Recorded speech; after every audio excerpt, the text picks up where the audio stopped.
sharing with you whiteboard. या आज हम लोग जो एक वर्ड कवर करेंगे दैट इज पैरोडी. अक्सर करके मैं आपसे बात करता हूं कि ये इसका पैरोडी है, तो व्हाट इज पैरोडी. उस particular when I talk about parody you will come to know कि when this particular definition you see, तो पैरोडी क्या है. सबसे पहला पॉइंट कि a parody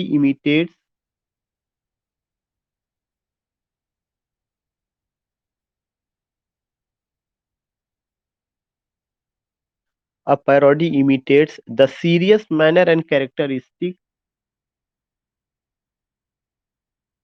the serious manner and characteristic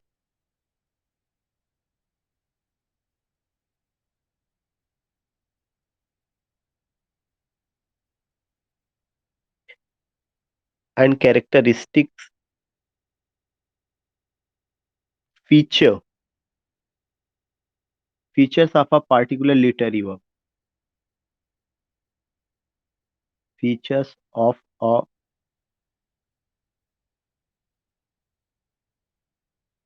particular literary work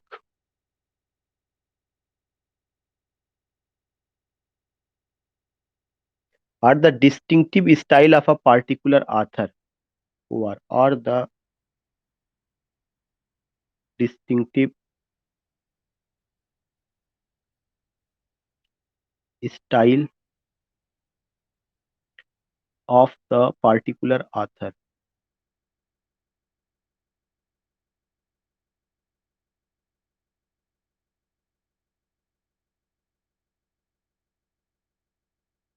Or the distinctive style of the particular author.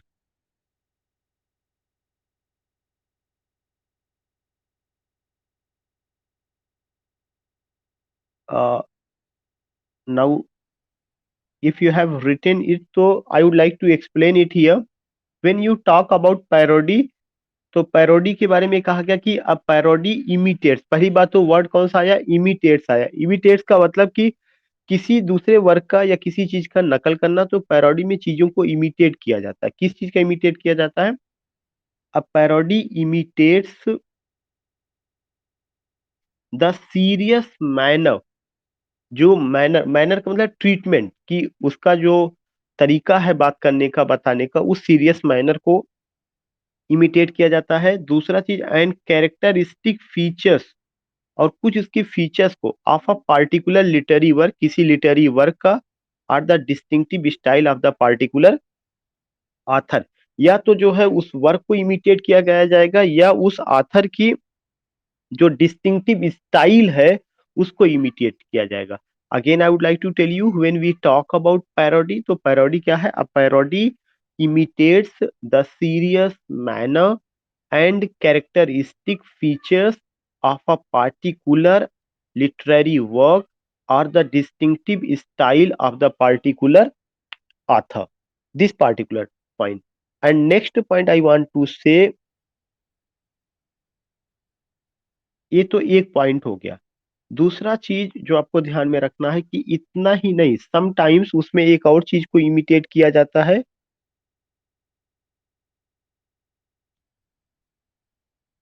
और the typical और the typical stylistic stylistic and other features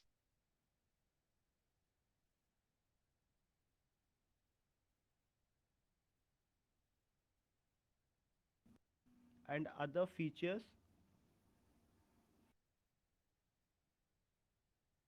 and other features of a serious literary genre, of a serious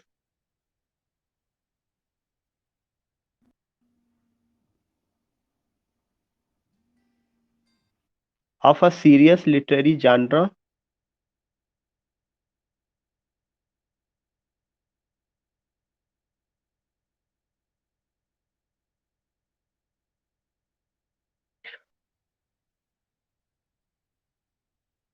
and deflates the original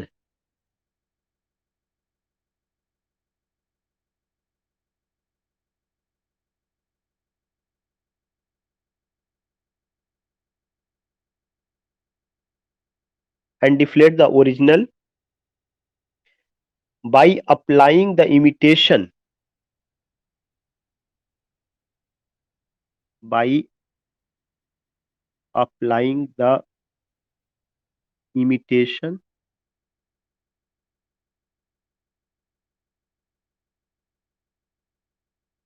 to a lowly or comically inappropriate subject, to a lowly or comically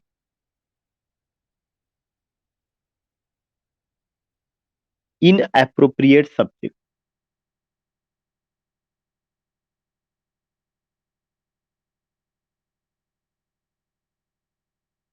inappropriate subject। It's a very important point जो मैंने आपको यहाँ पे लिखवाया है कि दूसरा चीज क्या होता है कि कभी कभार जो है जो एक टिपिकल स्टाइलिस्टिक होती है उसको भी इमिटेट किया जाता है। तो are the typical stylistic and other features of a serious literary work. आपको ध्यान में रखना है other features of a serious literary genre. कोई भी सीरियस लिटरेरी जानरा अगर होता है तो उसका जो मैनर है, उसका जो ट्रीटमेंट है कि in what way it has been written, उस पार्टिकुलर स्टाइल को क्या किया जाता है, इमिटेट किया जाता है। और उसकी ओरिजिनलिटी को क्या कर दिया जाता है, deflates and deflates this particular important point की and deflates the original by applying the imitation to a lowly or comically, to a lowly or comically, this particular thing, applying imitation to a lowly or comically inappropriate subject matter उसका क्या कर दिया जाएगा, inappropriate कर दिया जाएगा। हो सकता है कि जो मैनर ऑफ ट्रीटमेंट हो वो सीरियस हो, लेकिन जो उसका सब्जेक्ट मैटर हो वो जो है कॉमिक हो जाएगा। ये जो लाइन आपको मैंने अभी लिखवाया, कि आपको ऐसा नहीं लगता कि ये मॉक एपिक की बात कर रहा है या मॉक एपिक जैसा जो है यहाँ पे बातें आ रही हैं। मॉक एपिक में यही कहा गया कि mock epic is the parody of epic. दोनों में बस सिमिलरिटी क्या है कि एपिक में जो मैनर ऑफ ट्रीटमेंट है वह जो है काफी सीरियस होता है, मॉक एपिक में भी मैनर ऑफ ट्रीटमेंट काफी सीरियस होगा, एपिकल मैनर होगा। लेकिन जो सब्जेक्ट मैटर मॉक एपिक का होगा वो क्या होगा, ट्रिवियल होगा, माइनर होगा, पेटी होगा। तो वो जो उसका सब्जेक्ट मैटर जो होता है वह क्या होता है कि कॉमिकली इनएप्रोप्रिएट हो जाता है। You will come to know. तो अभी तक मैंने आपको दो डिफिनेशन बताई, मैं फिर से उसको डिफाइन कर रहा हूं कि अ parody imitates the serious manner and characteristic features of a particular literary work. किसी भी जो लिटरेरी वर्क जो होता है, कोई भी जो लिटरेरी वर्क होता है, उस पार्टिकुलर लिटरेरी वर्क का you will come to know उसको सीरियसली कैसे उसको स्टाइल को इमिटेट करते हैं एंड अदर थिंग्स कैसे उसको इमिटेट किया जाता है, you will come to know. तो a parody imitates the serious manner and characteristic features of a particular literary work or the distinctive style of the particular author, or the distinctive style of the particular author, या उस author की distinctive style को जो है क्या करेंगे, कभी कभार हो। जैसे जब उन्होंने लिखा, क्या नाम है आपके, जॉन मिल्टन ने जब पैराडाइज लास्ट लिखा तो आप देखेंगे कि उन्होंने जो स्टाइल फॉलो किया है वो वर्जिल की एनीड को फॉलो किया है। और जब मॉक एपिक लिखा गया तो मॉक एपिक में आप देखेंगे दूसरा पॉइंट बनता है कि are the typical stylistic and other feature. Style तो सब कुछ जो है किसी ग्रेट वर्क का या सीरियस लिटरी जनरा का होगा, लेकिन क्या होता है, लेकिन उसकी ओरिजिनलिटी को डिफ्लेट कर दिया जाता है and deflate the original by applying the imitation to a lowly or comically inappropriate subject matter। Inappropriate subject को लेकर के उसको कर दिया जाता है। So we find this thing कि ये सब चीजें कैसे जो है की गई हैं। और यहाँ पर कुछ एग्जांपल्स मैं लिखना चाहूंगा। जैसे एक तो मैं एग्जांपल ग्रेसिया, एक अगर एक कभी एक क्वेश्चन आए तो आपको ध्यान में रखना है। एक जॉन फिलिप्स का एक एसे है, द स्प्लेंडिड शिलिंग करके। उन्होंने जॉन मिल्टन की पैराडाइज लास्ट की स्टाइल को फॉलो किया है। यहाँ पे एग्जांपल ग्रेसिया में पहला, जॉन फिलिप्स, PHILLLI,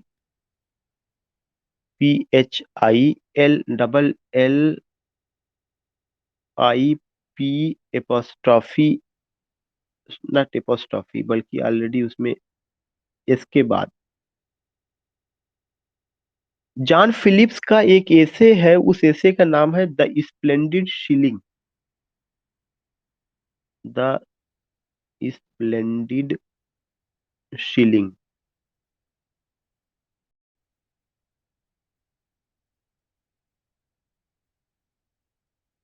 ये एसे जो लिखा गया था 1705 में लिखा गया था, और ये एसे को कॉपी किया गया किसके द्वारा, सॉरी, ये एसे इमिटेशन पर बेस्ड ऑन है। और किस पर बेस्ड की इमिटेशन पर? जॉन मिल्टन का पैराडाइज लास्ट पर। तो John Philips the splendid shilling is a parody of Milton Paradise Lost. Milton paradise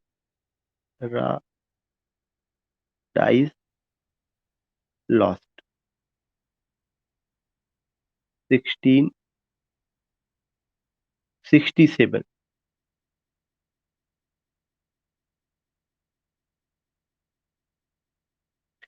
John Philip. So I think कि आपको ये समझ में आ गया होगा। दूसरा चीजें मैंने आपको बहुत पहले बताया था कि हेनरी फील्डिंग का जो जोसेफ एंड्रयूज है, हेनरी फील्डिंग का, वह जो है किसका पैरोडी है? हेनरी फील्डिंग का जोसेफ एंड्रयूज सैमुअल रिचर्डसन की पामेला का पैरोडी है। तो this is another important information जो मैं दूसरा एग्जांपल देना चाहूंगा।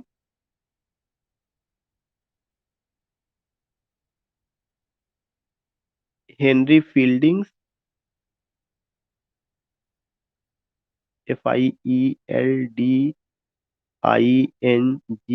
Henry Fieldings. हेनरी फील्डिंग्स ने क्या लिखा हुआ? Joseph Andrews. किस आदमी ने अपनी नावल को किस आदमी ने अपनी नावल को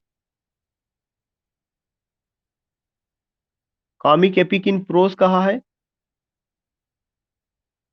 या हेनरी फील्डिंग? ओ नहीं मैडम, हेनरी फील्डिंग ने। Joseph Andrews. Henry Fielding Joseph Andrews is the parody of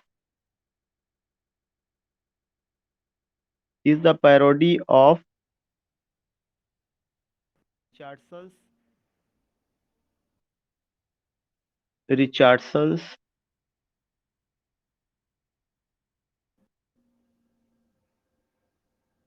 रिचर्डसंस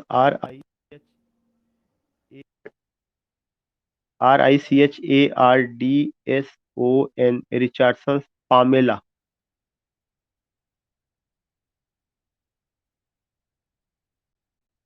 ये बताइए, जो इधर जो फोन आता है वो शो करता है आप लोगों की स्क्रीन पर? एक्चुअली में सारा फोन आ रहा है कि बिल्कुल डिस्टर्ब कर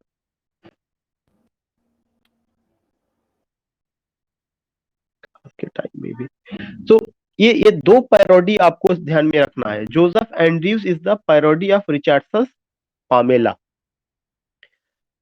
बाकी आपको उसका पता ही है कौन सी पैरोडी। एक और पैरोडी मैंने आपको बताया ही था। आपका क्या कहते हैं कि मॉक एपिक का रेप ऑफ द लॉक की, rape of the lock is the mock epic is the parody of epic. Rape of the lock उसका एक एग्जांपल है ही है। और all these things you will come to know कि कैसे कैसे चीजों को रखा गया है।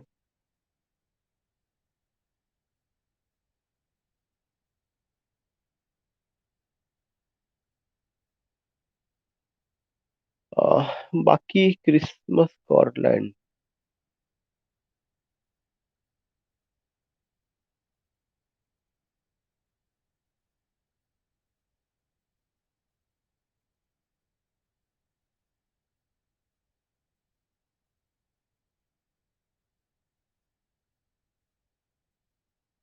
सो ये दो पॉइंट आपको जो है इसका ध्यान में रखना था। मैं और देख रहा था एग्जांपल कि अगर मैं आपको कुछ और एग्जांपल बता सकता तो और example I could not tell you.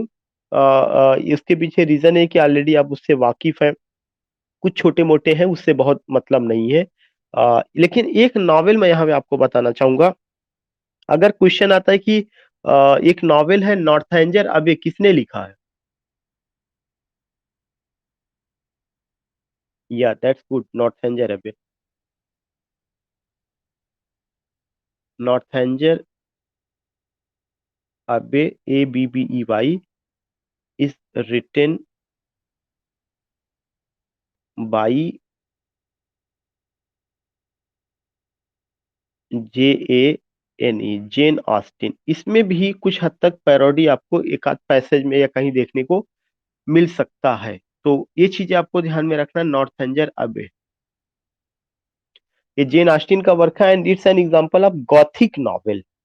अभी मैंने नॉर्थेंजर अबे का क्वेश्चन दिया हुआ था जब जेन ऑस्टिन का और सारा चीजें लिखा हुआ था कि एमा उनकी नॉवेल है, प्राइड एंड प्रिजुडिस है, और मैसफील्ड पार्क है, नॉर्थेंजर अबे है, और कुछ और भी उनके नॉवेल्स वगैरह रहे हैं।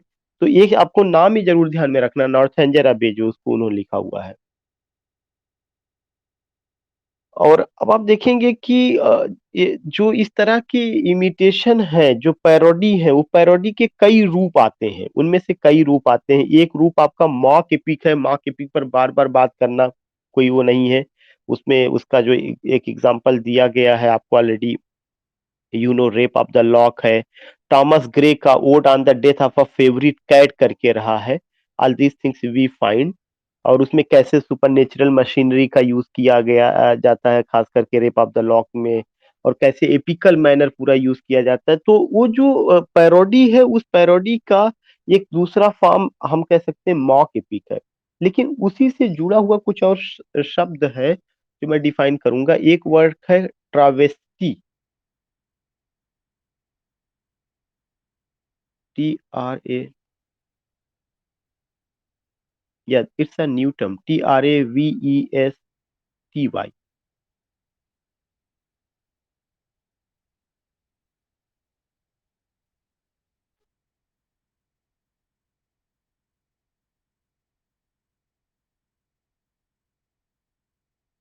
इसका जो डिफिनीशन है, सबसे पहला पॉइंट आपको ये ध्यान में रखना है कि इसमें क्या होता है कि it मॉक्स it मॉक्स a particular work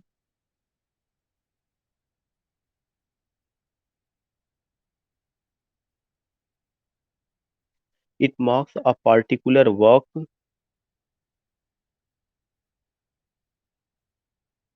by treating its lofty by treating its lofty subject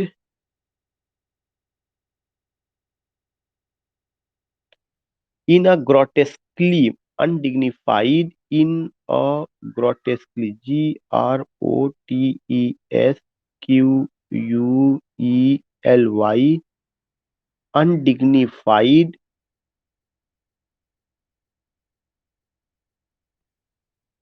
manner and style।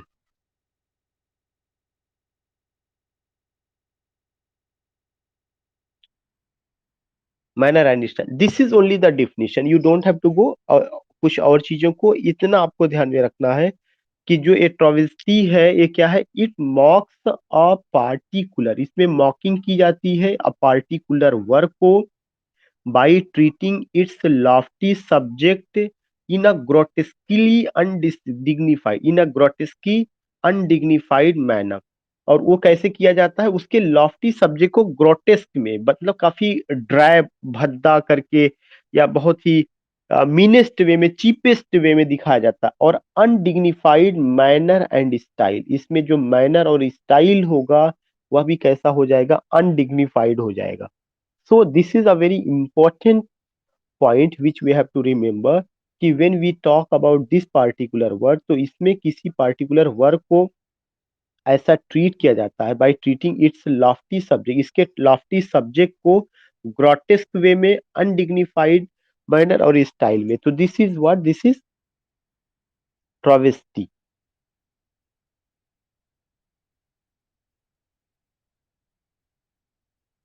Drab, something you can say poor, या not in a polished or refined way.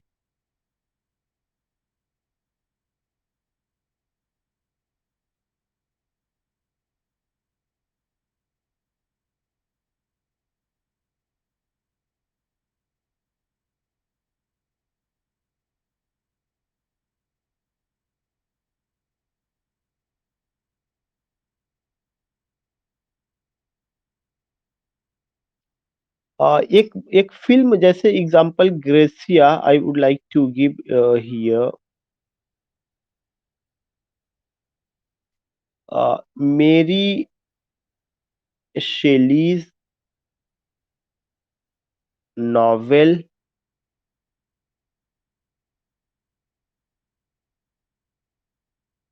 फ्रैंकेनस्टीन, ये नावल का नाम ध्यान में रखिएगा, FRAN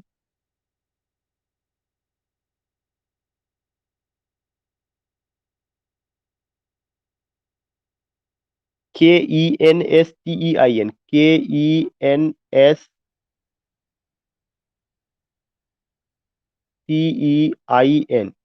this is the name of the novel. मेरी शैली का जो नावल है फ्रैंकेस्टीन, इसके ऊपर एक ट्रावेस्टी बना हुआ था फिल्म बना करके, और उस फिल्म का क्या नाम था, young फ्रैंकेस्टीन।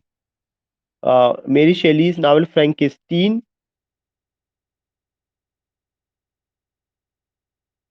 Frankenstein was was travestized, TRAVESTISD,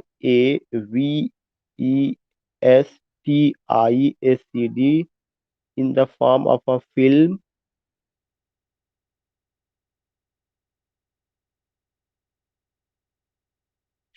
उस फिल्म का क्या नाम रखा गया, यंग फ्रैंकेस्टीन।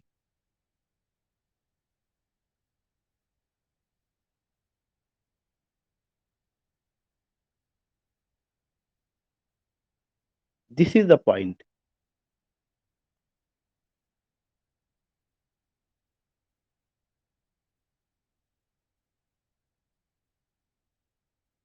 फ्रैंकिस्टीन वॉज ट्राविस्टाइज्ड, ट्राविस्टी को वर्ब फॉर्म में कन्वर्ट कर दिया गया, travestized in the form of a film young Frankenstein. तो यंग फ्रैंकिस्टीन क्या हुआ, या उसका ट्राविस्टी हुआ, किसका, मेरी शैली की नॉवेल का।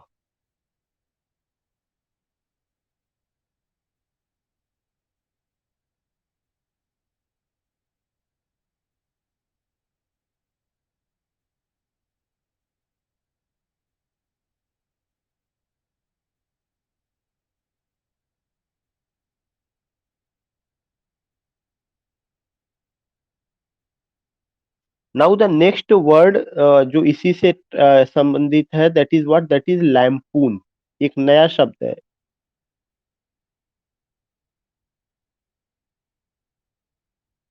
लैम्पून, when you talk about this lampoon, तो लैम्पून क्या है, a short satirical,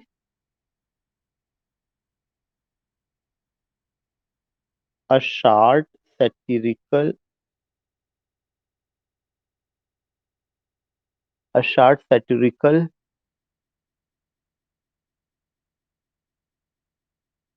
work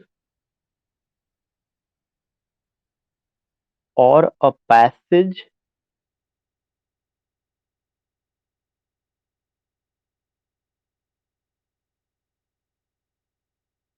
a short satirical work or a passage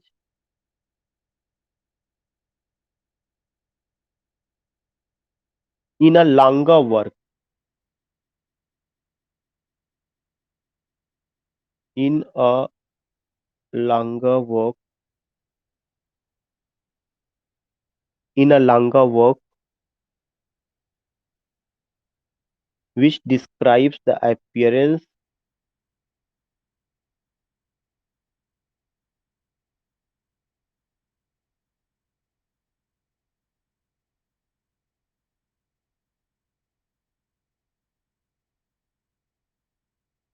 which describes the appearance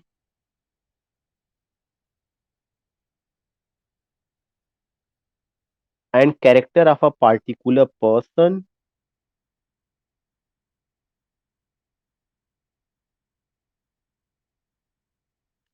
of a particular person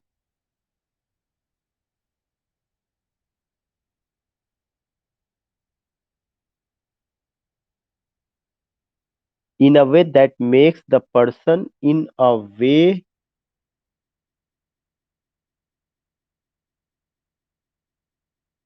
that makes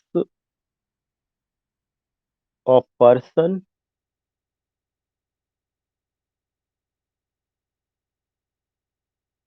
ridiculous, ridiculous.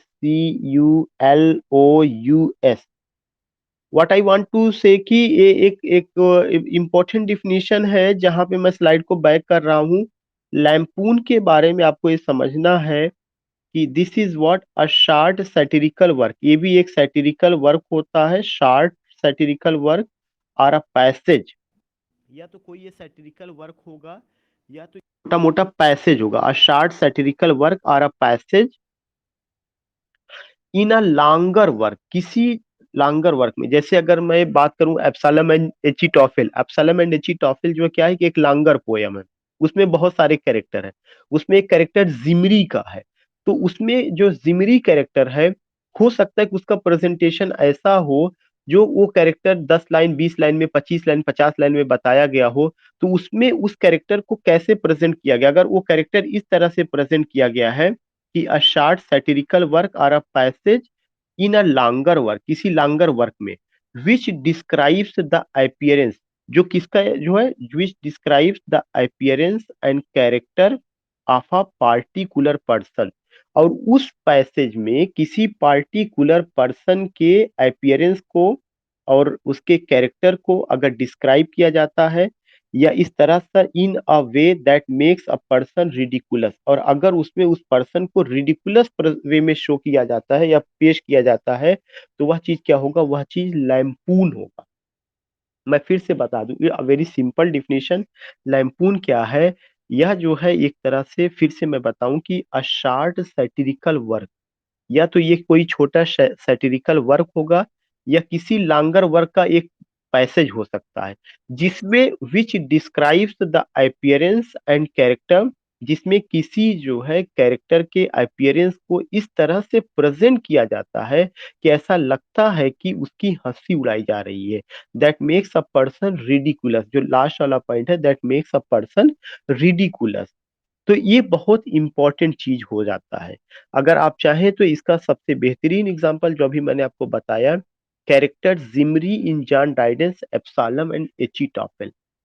Example gratia, character Zimri, CHARACTER, character Zimri, ZIMRI, in Absalom, Absalom and Achitophel, ACHITOPHEL। So what did I tell you, I just told you कि एक character है जिसका क्या नाम है, जिमरी नाम का एक कैरेक्टर है, दिस पार्टिकुलर पॉइंट जिमरी, ZIMRI, जिमरी। और यह कैरेक्टर किसमें पेश किया गया है, एब्सोलम एंड एचिटोफिल में। और Absalom and Achitophel it's a satirical work, किसका सैटिरिकल वर्क है, ट्राइडेंट का है। And you will come to know वहां पर उस कैरेक्टर को जो है सैटिरिकल या रिडिकुलस वे में प्रेजेंट किया गया है, तो वो चीज जो है बहुत इंपॉर्टेंट है। तो मेरे ख्याल से अब आपको समझ में आ गया होगा। ये किताब कब आई है, 1681 में। कुछ ऐसी किताब के नाम है जो आपको नहीं भूलना है। जोसेफ एंड्रयूज हेनरी फील्डिंग का है, पामेला सैमुअल रिचर्डसन का है, पैराडाइज लास्ट जॉन मिल्टन का है, नॉर्थेंजर अभी अभी मैंने आपको बताया वो किसका है, जेन ऑस्टिन का है। एब्सलम एंड एचिटोफेल, जब से लेक्चर दे रहे हैं ना जाने कितनी बार Absalom and Achitophel, you will come to know कि about this book we have gone या वी हैव टॉक्ड। तो उनका है रेप ऑफ द लॉक, आपका मॉक एपिक है, अलेक्जेंडर पोप का है। Absalom and Achitophel John Dryden का है, जो 1681 ईस्वी में आती है, एक पॉलिटिकल, वो पॉलिटिकल सटायर है। तो व्हाट आई वांट टू से, ये एक बहुत इंपॉर्टेंट वर्ड है जो आपको कवर करना है।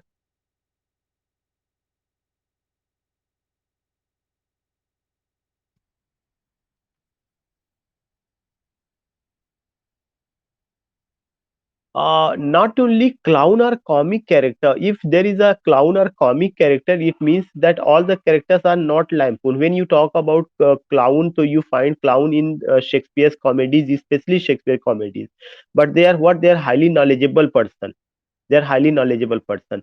Actually, what you find ki when you talk about lampoon, so lampoon is a either it is a short work or a passage in any longer work, and in that passage you will come to know, in that passage the author describes about the character of someone, but some lines of that character, especially their his physical appearance, yeah, something, and you will come to know in that lines that particular character has been what you will come to know कि उस character को जो है ऐसा पेश किया जाता है कि उसका रिडिकुलस सिचुएशन दिखाया जाता है, उसकी हंसी उड़ाई जाती है, उस कैरेक्टर की हंसी उड़ाई जाती है। जो जो आप क्लाउन की बात करें तो क्लाउन क्या करता है, वह कुछ ऐसी बातें बोलता है कि जिससे हम क्या करते हैं, हम हंसते हैं, लेकिन वह रिडिकुलस एटमॉस्फेयर नहीं होता। वह तो उसकी ज्ञान की बातों से हमें क्या होता है कि हंसी आती है। या अगर जैसे कोई जोकर हो गया तो जोकर कहीं से भी लैम्पून नहीं है। लैम्पून तो कोई भी सीरियस कैरेक्टर, जैसे आज के समय में अगर आपको याद होगा मिमिक्री होती है, कैरिकेचिंग होता है, ट्राई टू अंडरस्टैंड, ये जितना भी चीजें हैं ये सबका सब उसी का हिस्सा है, लैम्पून का ही हिस्सा है। कैरिकेचिंग में अगर आप देखेंगे कि someone took and just made the sketch किसी का, इस तरह का चीजें कर दिया गया। Specially you will come to know कि सो मेनी लीडर्स का अभी जो इलेक्शन चल रहा है जगह जगह बंगाल में या जहां पे भी चल रहा है, बहुत ज्यादा लैंपूनिंग हो रही है, लोगों के संवाद में, लोगों के भाषणों में, उनकी मिमिक्री, उनका चीजें इमिटेशन कॉपी करना, all this things you will come to know. तो क्लाउन का हम यहाँ पे यूज नहीं कर सकते, लेकिन हम ये जरूर कह सकते हैं एनी कैरेक्टर, उस कैरेक्टर का अगर आप रिडिकुलस एस्पेक्ट पेश करते हैं किसी कुछ लाइनों में या किसी लांगर वर्क की कुछ लाइनों में, तो वो चीज क्या होगा, वो चीज कैरी की, वो चीज आपका लैम्पून होगा। या नाउ द नेक्स्ट वर्ड, मैं इस क्लास का लास्ट वर्ड लेना चाहता हूँ, कैरिकेचर।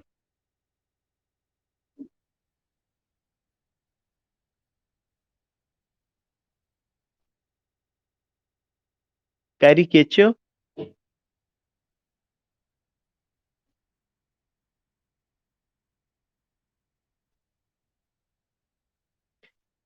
कैरिकेचिंग में आप देखेंगे कि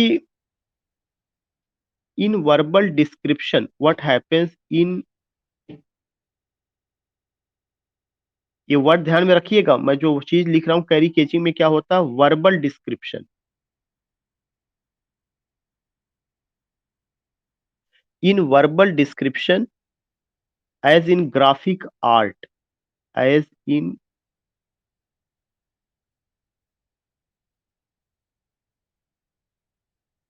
graphic art exaggerates,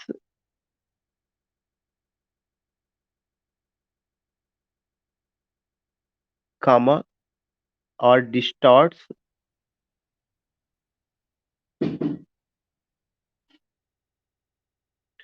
for comic effect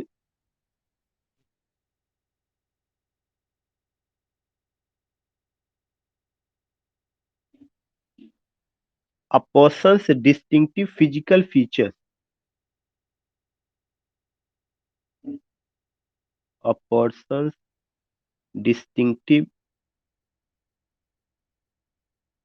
physical features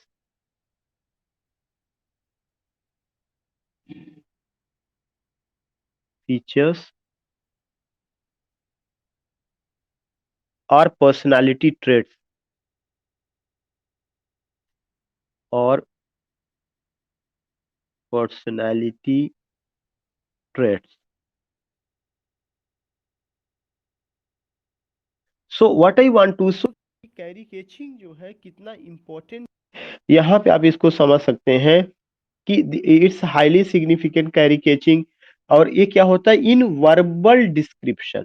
just I want to know कि what do you mean by verbal description.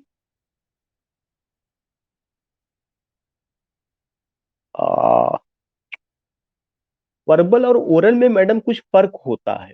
अगर मैं ये कहूं कि आज आपके बच्चे का वर्बल टेस्ट होगा, और अगर ये हो कि कल,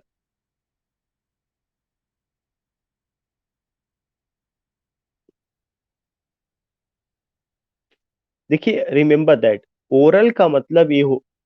जी, description through word, description through language. Remember that कि when you talk about oral, oral means that कि no picture, no word before that student.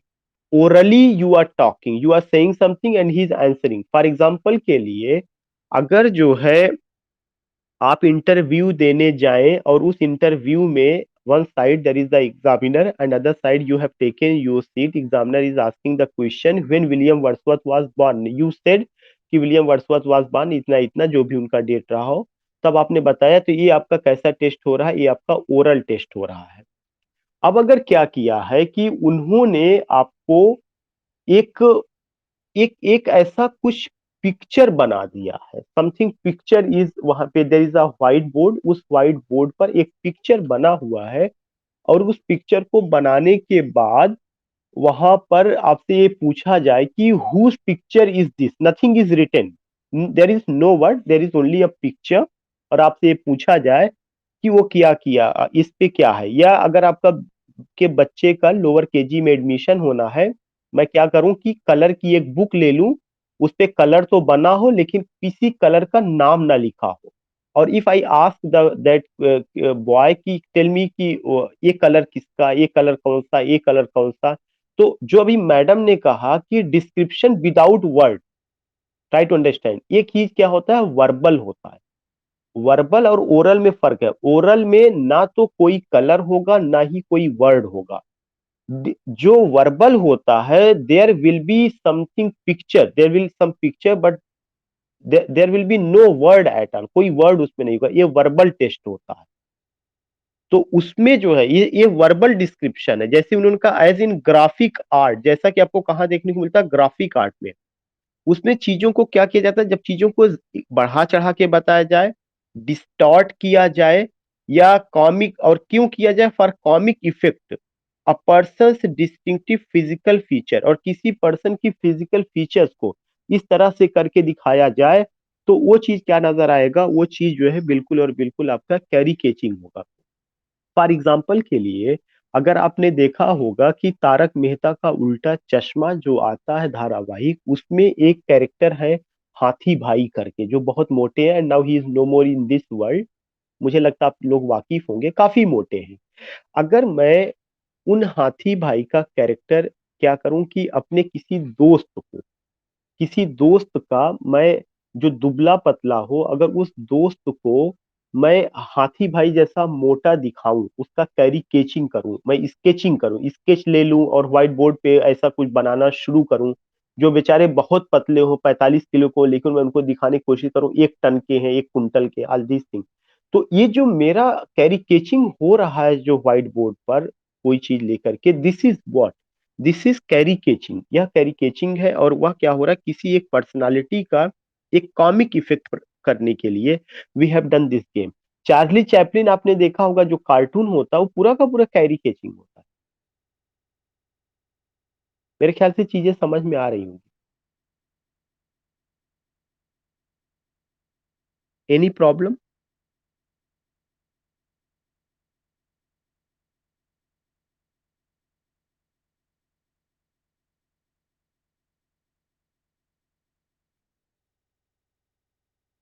वो कैरिकेचर प्लस उसका जो ओरिजिनलिटी है, उस ओरिजिनलिटी को एग्जैजरेट करके बस दिखाना, डिस्टॉर्ट कर देना, और उसका इंटेंशन क्या होना चाहिए, कॉमिक इफेक्ट के लिए होना चाहिए।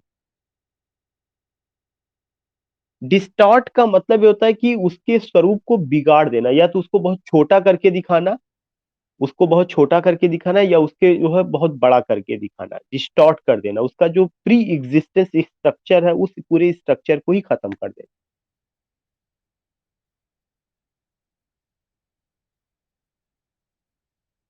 या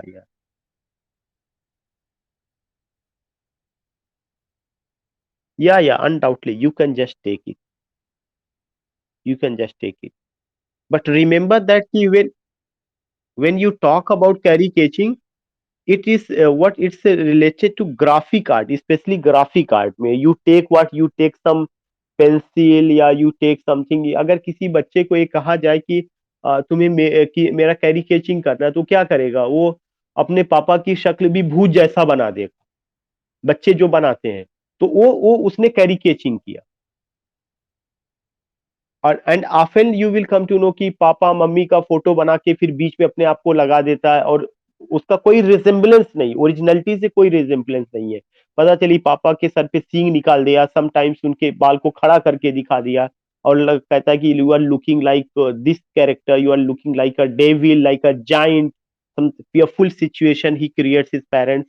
तो ये जो सिचुएशन होता है, आप इसको इसको समझ सकते हैं।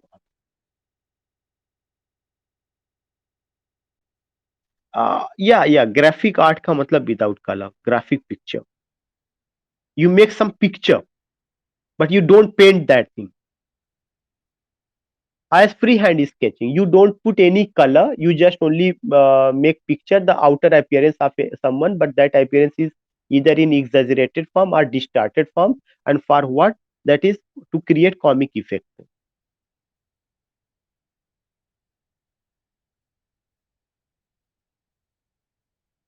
After the feature, okay, our personality traits, किसी की personality traits को, और personality traits, okay. So in this way you will come to know ki what we have taken in today's class: carry catching, lampoon, travesty, parody. Mock epic मैंने लिया नहीं, कारण है कि मुझे नहीं समझ में आता कि बहुत जरूरी है, लेकिन मैं छोड़ना भी नहीं चाहता, लास्ट में वो भी करा दे रहा हूँ आपको, mock epic.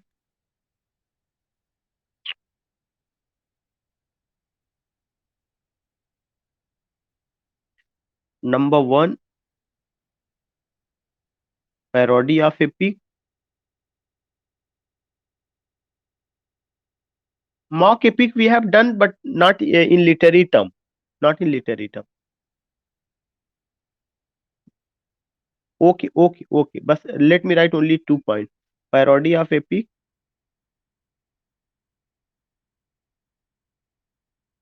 Petty subject matter,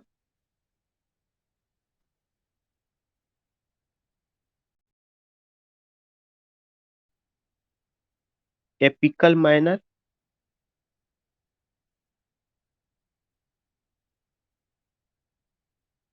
epical manner, example gratia, rape of the law,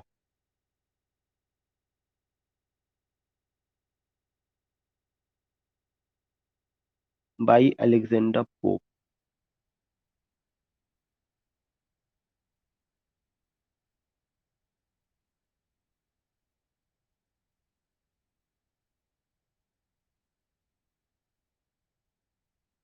so this is the point, उन सारे पॉइंट्स में आपको ये समझना है कि this is what mock epic is the parody of epic.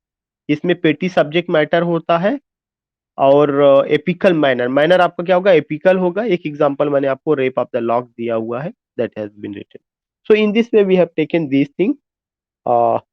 I think कि we should be ready for class tomorrow. कल हम थोड़ा सा क्लास अभी लेंगे, और मॉर्निंग में लेंगे, क्योंकि लिटरेरी टर्म को थोड़ा एक्सीलरेट करना है। बहुत नहीं है, लेकिन जो इंपॉर्टेंट है कम से कम उन सबको, जैसे ट्रोविस्टी था, पैरोडी था, क्लियर हो गया, लैम्पून क्लियर हो गया, कैरिकेचिंग क्लियर हो गया, epic mock epic we have already gone. तो some literary terms we will take in morning at 8 AM। Okay, okay. We will meet. Yeah.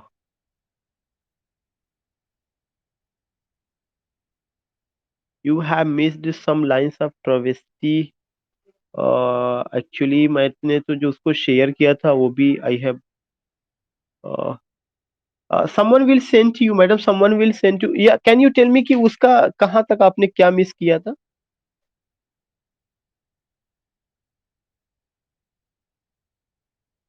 मेरी Shelley's novel फ्रैंकेस्टीन।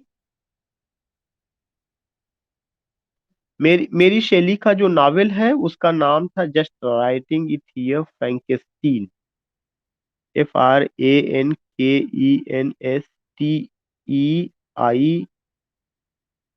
Frankenstein was travestized in the was travestized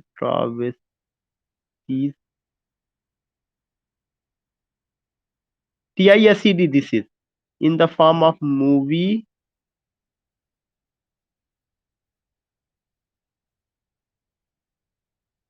in the form of movie young Frankenstein, उसका नाम, movie का नाम था young Frankenstein.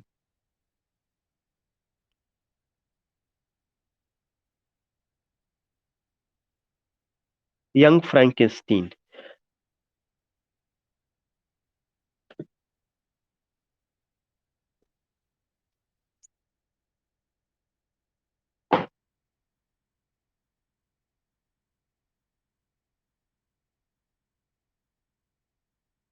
Yeah, there are okay, okay, there are two important things which I want to share with you कि कल तो class भी होगी, और ज्यादातर most probability there is a chance कि tomorrow we will conduct another test also. अभी मैं उसका क्वेश्चन अपलोड नहीं कर पाया हूं, अगर अपलोड हो जाता है, वरना मैं PDF फाइल ही आपको भेज दूंगा जैसे लास्ट बार हुआ था, क्योंकि टेस्ट कंडक्ट कराने का।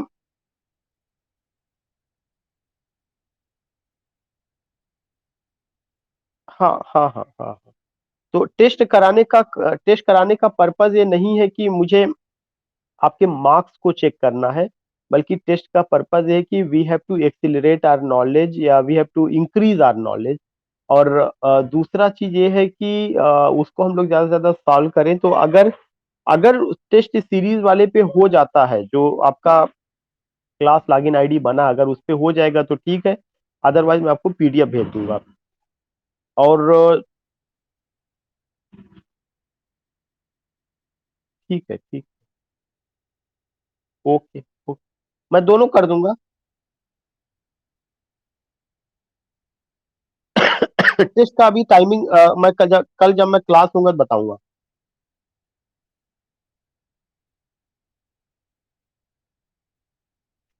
ठीक है, कल तो पहले क्लास लेने दीजिए। या tomorrow I will take class in morning. Doesn't matter, I don't think कि अगर संडे तो क्लास लेने दीजिए, क्योंकि लिटरेरी टर्म्स जो है थोड़ा सा पीछे चल रहा, लिटरेरी टर्म पीछे चल रहा, तो उससे कवर ज्यादा हो जाएगा। रकीम जी, अपने आप को म्यूट कर लीजिए। या दूसरा एक इम्पोर्टेंट पॉइंट है कि अगर आपके ग्रुप में या ऐसा पहचान के या कोई भी ऐसे लोग हैं जिनको ये लगता है कि एक क्रैश कोर्स जैसा, या जो है if they want for P, चूंकि अब तो जूनियर के लिए समय नहीं है, बट TGT PGT के लिए वी हैव टाइम। तो ऐसा कुछ लोग ये कह रहे हैं कि शायद TGT का एग्जामिनेशन जून में शुरू हो सकता है। तो if some people who have not joined our class in proper way, तो अगर उनका कुछ ऐसे लोग हैं जो इधर अब अगर ज्वाइन करना चाहेंगे, तो मेरे माइंड में उनके लिए क्रैश कोर्स जैसा प्लान है, क्योंकि लिटरेरी टर्म तो स्मूथली चल रहा है, इसको भी वो ज्वाइन करके लिटरेरी टर्म कवर कर सकते हैं। लेकिन आथर्स था, हिस्ट्री ऑफ इंग्लिश लिटरेचर था, कुछ और चीजें थी। तो जो लोग अभी तक इस क्लास को नहीं ज्वाइन कर पाए थे, या अपने लोगों के बारे में नहीं जान पाए थे, अगर आपके ग्रुप में से, ग्रुप का मतलब जो और लोग हैं जो इंटरेस्टेड हों, तो उनको आप इन्फॉर्म कर सकते हैं कि हम लोग जो है एक नया बैच क्रैश कोर्स के नाम पे शुरू कर सकते हैं। उसका एक मिनिमम चार्ज, बहुत ज्यादा नहीं, कुछ मिनिमम चार्ज रखा जाएगा, और आप उनको इन्फॉर्म कर सकते हैं। अगर ऐसा कुछ होता है तो you can just tell them. And soon I will start. मैं हो सकता है कि प्लान उसको बना करके मंडे से मैं उसका टाइमिंग वाइमिंग आपको ग्रुप में डाल दूं। तो अगर कुछ ऐसा हो, वो करीब 2 महीने का एक पैकेज हो सकता है, अप्रैल मई तक का, या 2.5 महीने का, ऐसा कुछ पैकेज जैसा जो है उनके लिए हो सकता है। तो उसमें वो बेनिफिशियल हो जाएगा उनके लिए, और आप लोगों के लिए रिवीजन के लिए चीजें बेहतर हो जाएंगी उसी के माध्यम से। लेकिन ये चीज तभी शुरू हो सकता है जबकि इतने कैंडिडेट मिल जाएं कि उसमें आप फ्री कर ले जाएं, फ्री में आपका हो जाए, लेकिन और लोग इतने जुड़ जाएं कि जो हमारी टीम है उस टीम को थोड़ा सा कुछ मॉनेटरी गेन हो जाए। उसका और कोई पर्पज नहीं है, एक तो आपका रिवीजन हो जाए, दूसरा उन लोगों के लिए फायदा हो जाए एक मिनिमम चार्ज रख करके जो है। तो अगर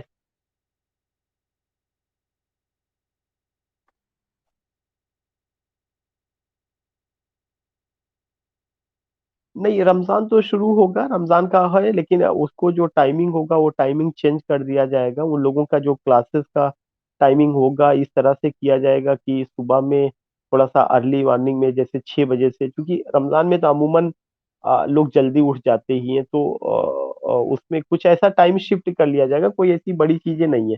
और वो तो तब बहुत ज्यादा दिक्कत होती है जब आप कहीं जाके लेक्चर डिलीवर कर रहे हो और वहां पे बहुत ज्यादा भीड़ हो, 70 80 100 200 का बैच हो, तब बहुत बोलना पड़ता है। तो उसमें ऐसा नहीं है। ऐसा थोड़ी है कि अब रमजान चलेगा तो और काम नहीं होगा, तो काम तो आदमी सारा तो करता ही रहेगा, नौकरी जाएंगे, क्लास लेंगे, वो सब चीजें होंगी, तो ये सब चीजें भी हो सकता है। तो if there are people who are in your contact, let them know, आप थोड़ा सा उनको बता सकते हैं। तो, तो आप नहीं नहीं, हम मंडे से उसे शुरू कर सकते हैं, और जो बैच वो रखा जाएगा मॉर्निंग में ही रखा जाएगा। तो उनसे ये कहिएगा कि वी कैन स्टार्ट इट। तो उससे दो बेनिफिट होगा, एक तो हम लोगों का कोर्स का रिवीजन हो जाएगा उसी बहाने। कारण है कि कोई भी चीज का एक एक्सक्यूज होता है, मतलब एक ना कोई पॉइंट जरूर होना चाहिए जिससे वो रेगुलर वे में चले। मैं आपसे भलभी से प्रॉमिस कर लूं कि नहीं मैं रिवीजन करा दूंगा या चीजें हो जाएंगी, तो बीच बीच में वो चीजें स्किप हो जाती हैं। क्योंकि अभी जो मेरे पास माइंड में है कि मुझे लिटरेरी टर्म कुछ राइटर्स हैं उनको आपके लिए कवर करना है, लेकिन रिवीजन के नाम पर वो चीज तभी हो सकता है जब कुछ और लोग, नए लोग ज्वाइन कर लेंगे। तो उससे जो है, जो टीम हमारी है, कम से कम जो और लोग काम कर रहे हैं उनको एक चीज होगा कि now they are getting some. ठीक है, बस यही इंफॉर्मेशन देना।